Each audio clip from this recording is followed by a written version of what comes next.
Let's go on to our second segment that concerns 349th day of the Israel-Palestine conflict. We've been joined by Dr. Maleeha Lodhi. She's a former ambassador to the United Nations. Dr. Sahiba, thank you very much to have joined us. Dr. Sahiba, so much to discuss. Let's begin with one thing that we've been talking about since a very, very long time, and that is about the peace deal. Now, officials in the US, as far as a report by the Wall Street Journal is concerned, believe that a ceasefire deal between Israel and Hamas in Gaza is unlikely, quote unquote, before President Joe Biden leaves office in January of 2025. It quotes that there are two key obstacles to this deal. A, the number of Palestinian prisoners Israel must release in exchange for each captive held by Hamas. B, the rising tensions between Israel and Hezbollah. Will the deal therefore not happen this year? And how has these incidents that have recently happened in Lebanon affected these two talks? Well, for a start, we are coming up to almost a year of the war that Israel imposed on Gaza. So I think the obstacles are not the points that you cited. The two obstacles are Israel and the United States. If the United States wanted a ceasefire, we would have seen a ceasefire. I mean, having to wait for 1 year, during which thousands of Palestinians have been martyred, children and women have been killed in cold blood. Devastation has taken place in Gaza. So I haven't seen any seriousness on the part of Washington for a ceasefire. So to say that, it's now looking unlikely, it is always unlikely, because what did the U.S. do?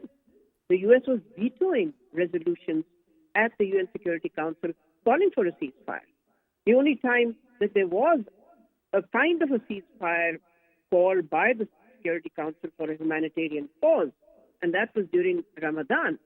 Even that Israel did not comply with, and the United States did nothing to urge Israel to abide by that. So, I mean, this doesn't surprise me that there are reports now that a ceasefire is going to be unlikely. Of course it's going to be unlikely.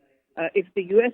just refuses to put pressure on Israel, and the Prime Minister of Israel sees his political future tied to continuing the war, then how are we going to see any success in any negotiations? So Israel was never serious about these negotiations, and the United States was never serious about putting enough pressure on Tel Aviv to agree to a peace deal. And then, the second part of your question, Omar, about how the latest developments are going to affect the chances of any peace. Obviously, they take away any slim chance of peace. Because what is Israel doing right now? It is expanding the war. It has carried out airstrikes on Beirut today in Lebanon. It has carried out pager bombing in Lebanon, as you know, the last couple of days. So what does this all mean? It means that Israel is opening another front in this war. So that does not bode well at all. But I think, the situation is getting from bad to worse, and we now see a real danger of a widening of the conflict and a spreading of the war through the Middle East, across the Middle East. All right. Before I come to Lebanon, you mentioned the United Nations. The UNGA adopted a resolution by 124 to 14 with 43 countries abstaining on, of course, this illegal occupation of Israel on Palestine. Will such a resolution have any impact whatsoever? Well, this resolution of the General Assembly is non-binding. I mean, all General Assembly resolutions are non-binding. It's only the Security Council which has the authority of passing or adopting binding resolutions. But frankly, I mean, Israel hasn't even complied with Security Council resolutions which are binding. So this particular resolution, I think, reflects global opinion, and global opinion is very clear. Because, the General Assembly is often called the Parliament of the world. So the Parliament of the world has spoken not once, but several times on the need for Israel to end the war, the need for Israel to end the occupation of Palestine. But what has been the outcome? The outcome has been that Israel has defied global opinion, it has defied international law, it has defied any humanitarian norm, and has carried on genocide and ethnic cleansing in Palestine. That is so true. Now, Hezbollah firing and Israel firing rockets into each other's territories. Latest is that Hezbollah has fired at least 140 rockets into Israel after southern Lebanon was targeted by Israeli attacks. Then, Israeli opposition leader Yair Lapid believes that the government is dangerously hurtling towards a multi-arena conflict that could mean Israeli forces are simultaneously present in Gaza, West Bank, and Lebanon. Israeli warplanes have also targeted the towns of Mahmoudeh, Kar al-Arush and Birkat Jabur. I think I'll revert this question to Dr. Maleeha because we were going in a certain flow. Dr. Maleeha, I'll ask you this very question because you were also mentioning Hezbollah in Lebanon. The tit for tat, I mean, it's not a tit for tat, but of course Hezbollah is reacting to what Israel is doing. Hezbollah did fire more than 150 rockets into Israel. Southern Lebanon before that was targeted by Israel.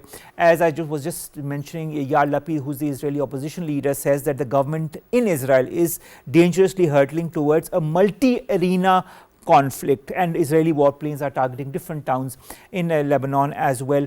This low-level conflict that had begun since the 7th of October, when Hezbollah had said that we are going to side with Palestine and we will continue our aggression towards Israel till such time that this war also comes to an end. The war isn't coming to an end, but this aggression is increasing manifold. Is this conflict entering a new phase?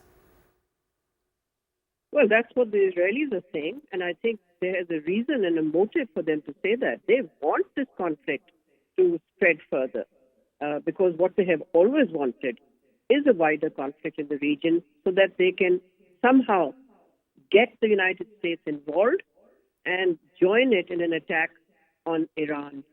That has been their agenda for years. It's nothing new, but they have an opportunity right now to do this. I don't think this will happen. I don't think the U.S., which is in the midst of an election campaign, is about to join in any conflict. Plus, I think Iran itself has shown utmost restraint. Because remember, Hezbollah and Hamas and so on are always sort of, accused by both Israel and the United States of being supported by Iran. But look at what Iran has done. Despite the Israeli attacks on Iranian territory, they have shown utmost restraint. And I think when you talked about Hezbollah's rocket attacks, well, of course, what do you expect them to do when they're attacked all the time? But there's no proportionality between what is happening in terms of what Israel is doing and what Hezbollah may be doing. In fact, Hezbollah has shown a lot of restraint because when this war on Gaza began by Israel, remember, there was a lot of speculation about Hezbollah entering this war. Well, it never did. All we saw were these border tensions and, of course, rocket fire, cross-border rocket fire. But now, Israel is escalating the tensions with Hezbollah to a completely new level. And that is very dangerous. So from that point of view, yes, one could say this may mark a new phase. But it's clearly a phase that Israel wants to see, much to the destabilization and bloodshed, more bloodshed in the region. All right. Dr. Maleeha, let me revert to the televised address of Hezbollah leader Hassan Nasrallah and some of the key points that he highlighted. I'd like your point of view on them. He, of course, called these attacks, these pager attack, laptop attacks in Lebanon as a big blow in terms of security and humanity, but said they have failed to bring the group to its knees. He conceded that the attacks were unprecedented in the history of resistance as well as the history of country and our enemy. But he said that Hezbollah will continue to support Palestine in Gaza no matter what the consequences are, what the sacrifices are, what scenarios will unfold.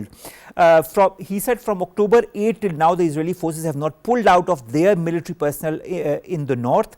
And he has also warned that Israelis who have evacuated from the area will not be allowed to return. He also said that the devices that exploded inside hospitals, inside markets, inside homes, several areas where civilians were present, and Israel had willfully targeted 4,000 pagers and 1,000 walkie-talkies with the aim to kill as many people as possible. He said some of the attacks that did take place in hospitals, pharmacies, marketplaces, commercial centers, private vehicles, where women and children were also present. And he also did say that most of these assaults were foiled as many devices were out of service, turned off, or kept away. But he also said what happened is not going to impact the group's command, control, or infrastructure. Kindly give your comments on what Mr. Nasrullah had to say. Well, Omar, you've already described what he said. You've left me very little to say. You detailed exactly what he said. How you see this, and how do you feel the West and Israel is going to take whatever Hezbollah said, because the determination of Hezbollah, as per Nasrullah, remains intact, and nothing will change that, no matter how many sacrifices are made. Is this also a dent on the Israeli initiative to kind of pressurize Hezbollah so that they back out from this conflict? Well, Israel has been trying that for decades and they haven't succeeded. Plus, I think Hezbollah's infrastructure, its organization remains intact.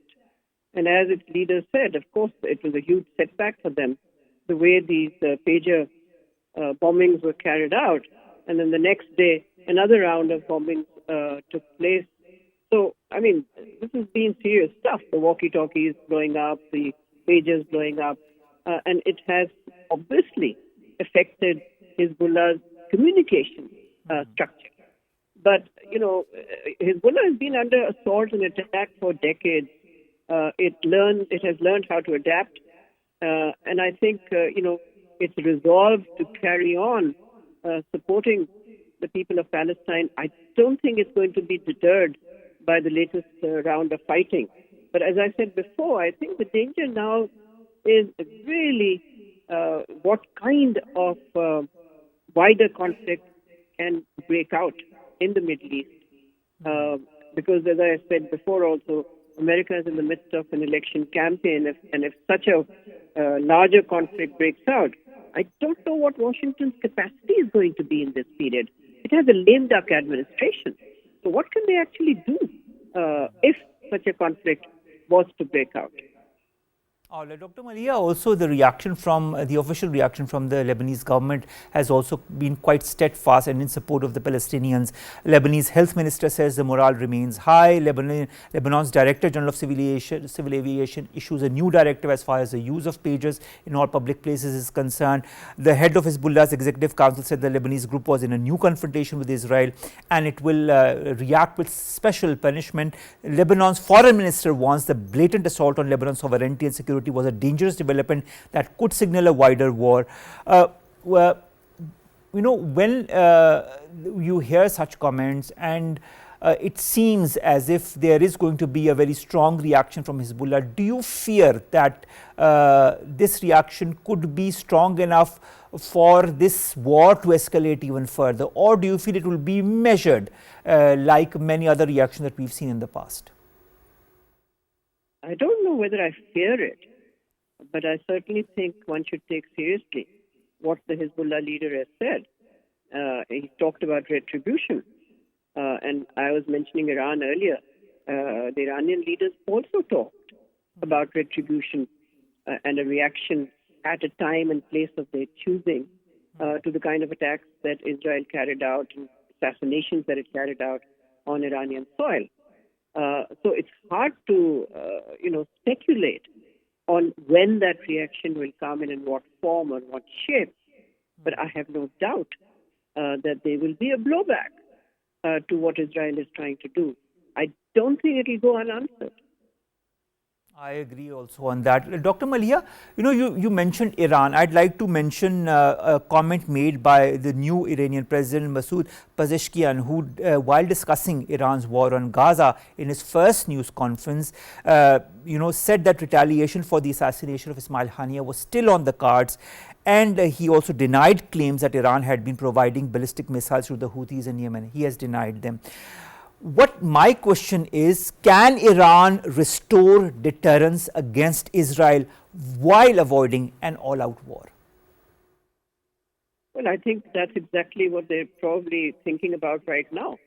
The fact that they did not respond immediately after the Israeli attacks shows. Look, the Iranian leadership is a very wise leadership. They're sagacious.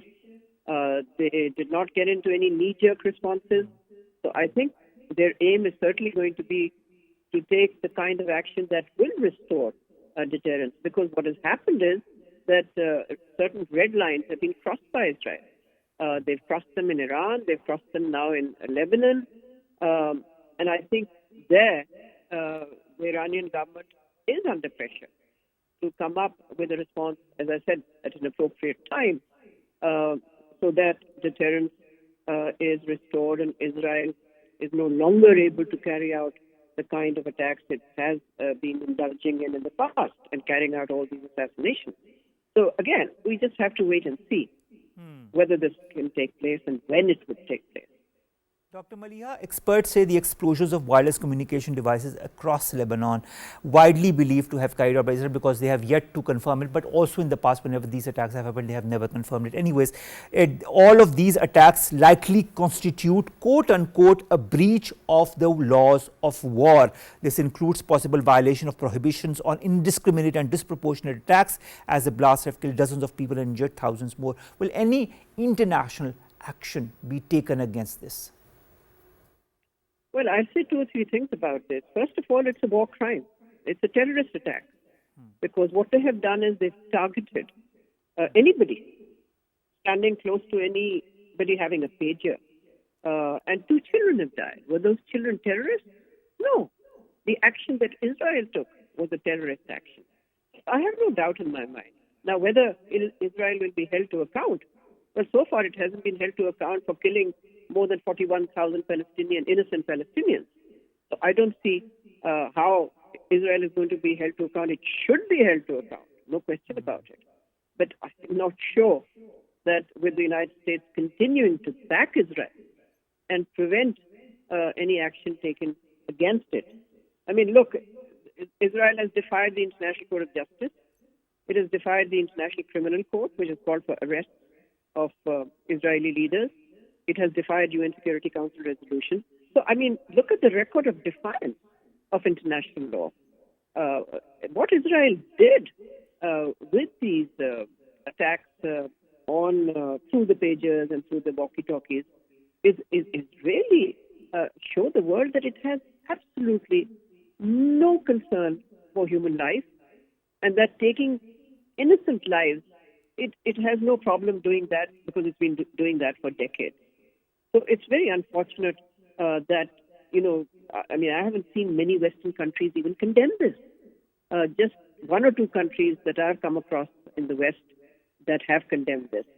Now imagine if Iran had done something like this, or another country had done something like this. My God, the entire Western world would have been up in arms. They would have been condemning, censoring, sanctioning.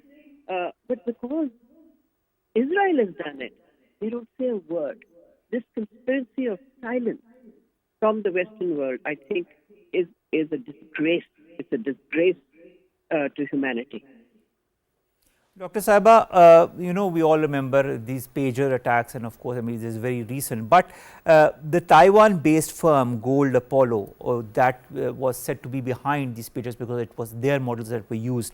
They say that they have denied that they have produced these pagers. They say they were made by a Hungarian company which has a license to use its design and branding. Now, the Hungarian company also denies that the pagers were made in the country. Who has then manufactured these pagers? I don't understand why you are not accepting blame for pagers that have your mark and have your country of manufacturing.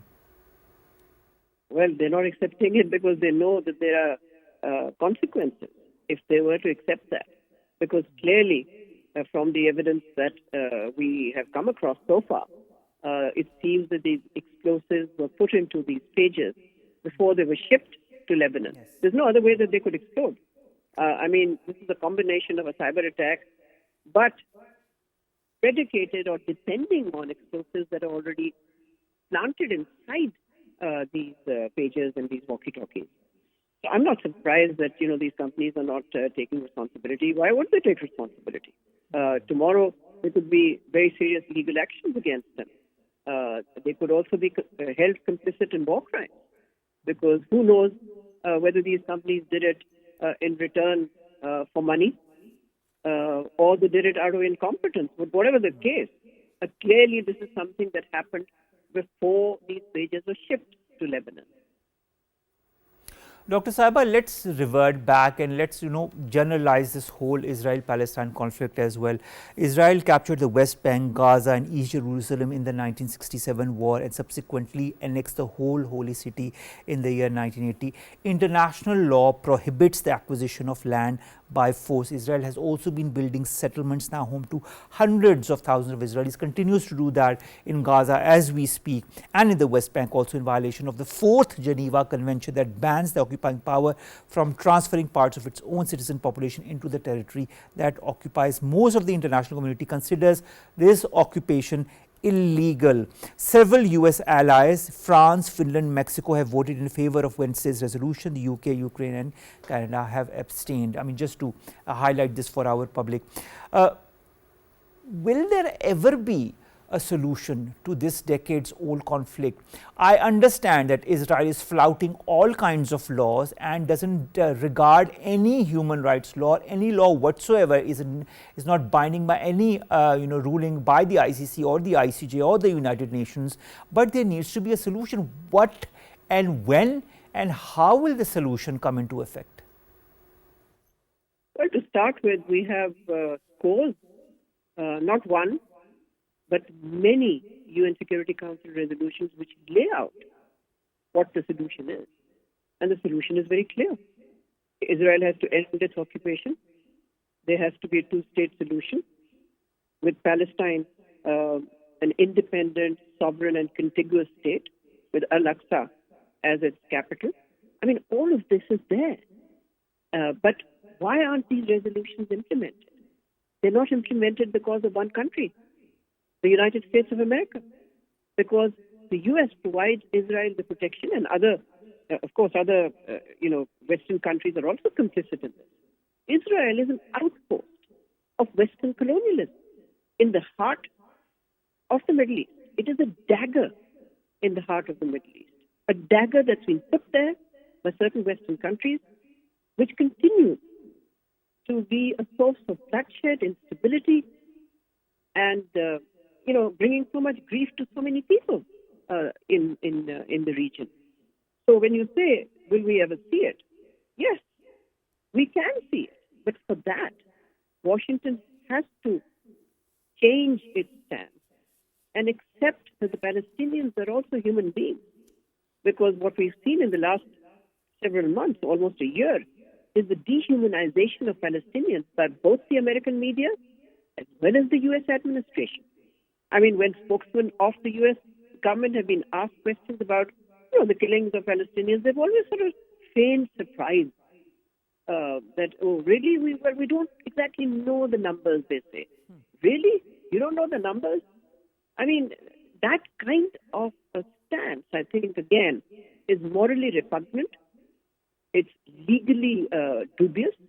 And it only shows that for its own strategic interests, the United States can cast aside any consideration for human life and for international law. All right. Thank you very much, Dr. Maleeha Lodhi, former ambassador to the United Nations, to have joined us and to have talked extensively about the different details that have emerged of late, whether it be the pager and laptop bombing in Lebanon, whether it be the repercussions of that, the attacks, the brutality that are going on in Lebanon and in Palestine. Thank you very much to have joined us. It's extremely pertinent that people like you, join hands and, of course, contribute to this to discussions on this very important topic.